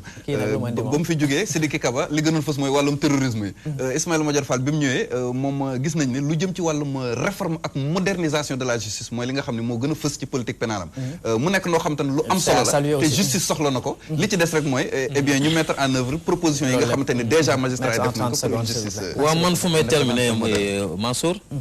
mooy moi je pense que am na magistrat yu baax macha allah waaye problème système la ñu am moo tax ma ne man on va aller vers une réforme profonde du système judiciaire. Parce que procureur de la République tout à l'heure dama ko évoqué boo xamante ne moom moo nekk le subalterne du ministre de la justice c'est une réalité évidemment sa supérieur hiérarchique lu mu la sant da nga koy def moi je pense que on doit revoir s'il le faut même copier donc le système français quelque part le juge des libertés et de détention pour que procureur su dee ba jël décision que les mu mën a tamit intervenir pour xool est-ce que kii war nañu ko mettre en mandat sous mandat de dépôt wala déet en liberté donc parce que nous sommes dans un état boo xamante ne un état où il y a donc la liberté n'est-ce pas des citoyens il faut que droit bi ñu mën kaa wax de manière objective de manière erga omnes sans difficulté waaw bon xam nga si fin d'année bi Youssou Ndour dafa génne une très belle chanson jagleel ko les sapeurs-pompiers di leen delloo njukkal lu am solo mais je crois que également les magistrats les greffiers yi nga xam ne ñu ngi liggéey dans les tribunaux dañu war a delloo njukkal véritablement féliciter leen du travail considérable qu'ils font parce que ce sont des gens yoo xamante ni dañuy liggéey di sonn pour véritablement vider des contentieux et lépp lu ñu def dañ ko def en intime conviction maintenant nag la perfection n'appartient pas à ce monde textes yi yëpp bu fekkee gis nañ ni am nañ ay textes yoo xamante ni ça doit être dañ ko war a refaire parfaire ko dañ ko teg sur la table xoolaat ko xool nu ñu ko defaree en tout cas si logique boobu noonu le ministre de la justice inscrit d'où la modernisation bi Pape di wax et que dafa doon affaire boo xamante ni c'est le président de la République la réforme il faut une réforme profonde non les réformes sont là moom laa les réformes sont là avec les commissions juridictionnelles l'aide juridictionnelle merci beaucoup Balla maintenant amatul cour d'assises il y a les chambres criminelles et cetera maintenant nañ ko amélioré yokk ko on va passer de l'étape de théorie à l'étape de pratique baa ngi fi Mansour voilà davantage plus de pratique voilà merci beaucoup je rappelle que ni tey sur rétrospective bi mu jëmale woon ci wàllum yoon ñu ngi amoon mbégte doon dalal ci plateau bi Babacar Ba jiitu forum du justiciable merci beaucoup Babacar d'avoir fait le déplacement merci beaucoup à vous aussi de suñu naataango suñu confrère Pape Ndiaye chroniqueur judiciaire moo jiite nag kuréel gi ñuy wax convention des jeunes reporters du Sénégal merci beaucoup et ñu jaaral ci aussi tamit ni ko sama naataango yëpp defee jaarale ki nga xam ne ñoo ko bokk di président Sidi Lamine Niass fa mu nekk yàlla na ko fa yàlla xare àjjana voilà merci beaucoup à vous aussi maître Babacar Ndoye di juriste consultant formateur en droit. C'est moi qui vous remercie, Mansour. Là, vraiment, c'est un grand plaisir. Merci beaucoup pour la disponibilité. Merci beaucoup à vous aussi, Balla Diop. Merci pour la disponibilité, chef de cabinet. Je remercie également tous mes collaborateurs. Je remercie également ñëpp ñi doon déglu. Voilà, mention spéciale à l'équipe technique bi nga xam ne ñoom ñooy jàppale ci coordination préparation émission bi. di leen bàyyeek li nga xamante ni nag moo jëm ci wàllu rétrospective bi du jëm ci wàllum kàllaamay nasaraan di kàllaamay Molière. di leen jox dig daje ci yeneen plateau yu mel ni la.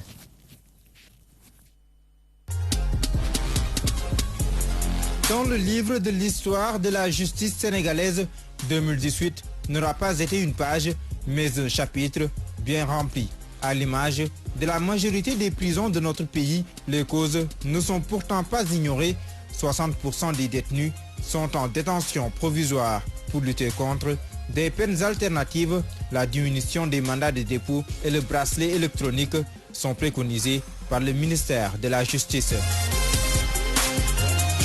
Justice, c'est ce que réclament les Thiamtakones incarcérés depuis avril 2012 suite au double meurtre de Madinatou Salam. Ils ont entamé des séries de grèves de la faim pour exiger leur jugement, mouvement auquel ils ont renoncé selon le directeur de l'établissement pénitentiaire de Thiès. Tout le contraire pour le rappeur Ngaka Blindé qui a bénéficié d'une liberté provisoire. Son procès est mis en délibéré le 27 décembre prochain. Son histoire a ému plus d'un. Cheikh Tidiane Diop a perdu la vie après avoir tenté de s'immoler devant les grilles du palais présidentiel. Il réclamait une indemnisation à hauteur de 500 millions de francs CFA. L'ancien détenu s'est vu amputer la main suite à une injection subie en prison.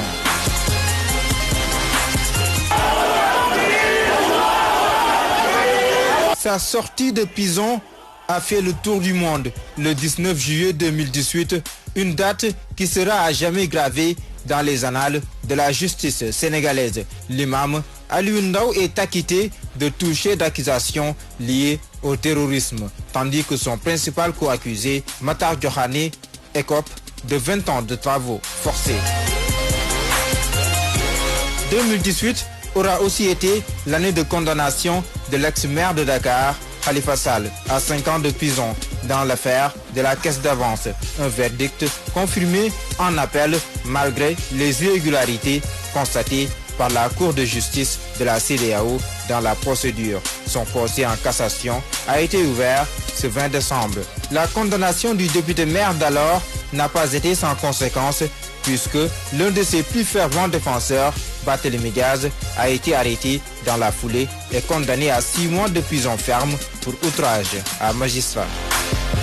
C'est une peine beaucoup plus sévère qui a été servie à Bara Sylla et à Amadou Wuri Diallo, condamnés respectivement à 7 et 5 ans de prison dans l'affaire des médicaments illicites à Touba Belel.